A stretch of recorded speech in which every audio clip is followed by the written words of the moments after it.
Also, talking about bank bonuses, we'll be speaking to Jonathan Davis shortly. Why? Because the government says it will increase the levy on banks to £2.5 billion this year, raising an extra $800 million. The announcement was made earlier today by the Chancellor, George Osborne. Recovering from the deepest recession was always going to be challenging and choppy, but we have set out a credible plan, including an increase in the bank levy, to deal with the budget deficit, which he simply refuses to deal with because he is a deficit denier.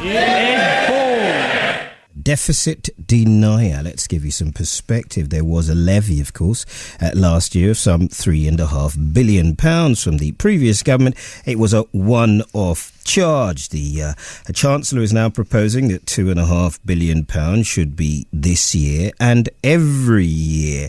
But some perspective is perhaps needed when you consider just over £1 billion will be saved by the government for the money that they will no longer give the higher rate tax earners in terms of family benefit, child benefit, excuse me. So how much is this really when we consider how much those banks owe, how much they make, and how much they do not lend? Join me now is economist and investment advisor Jonathan Davis. Good evening to you, Jonathan. Hi, Eddie. Thanks very much for talking to us tonight.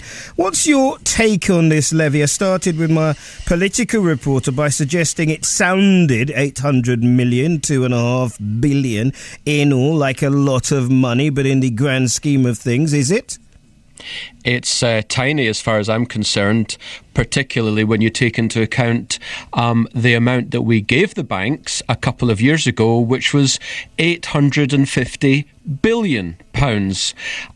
In other words, it's a sham. It's political posturing.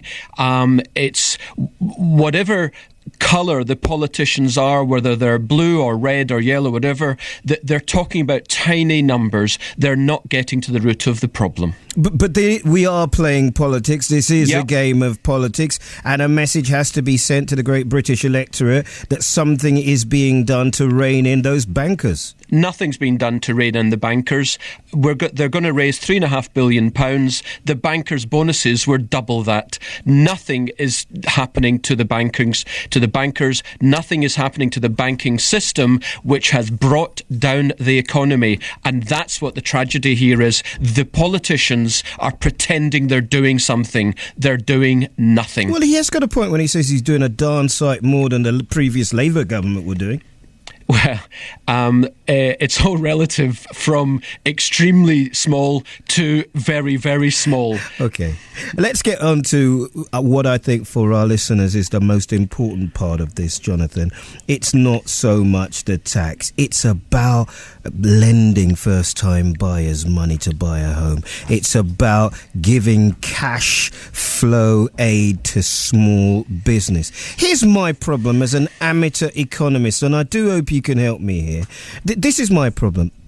We had a big banking crisis back in 2007. Why? Because the banks were reckless in who and how they lent money. They lent people money who could not pay it back. Now we're in a stage where they're paying themselves huge bonuses. 2 of the banks are effectively nationalised. The government wants to take away those bonuses, charge them higher tax, and at the same time encourage them to lend more people money. It doesn't make sense.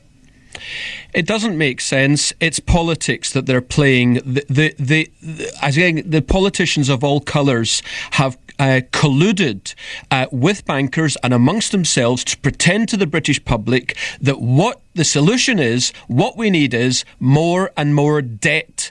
That is the problem, and that's what they're not owning up to. The amount of debt in society is at literally gargantuan levels, historical record levels, and it is not being touched. The levels of debt are not going down, and that is why, my goodness, last year 135,000 individuals went bankrupt. No, the solution is not more debt. The solution is less debt. That's the problem.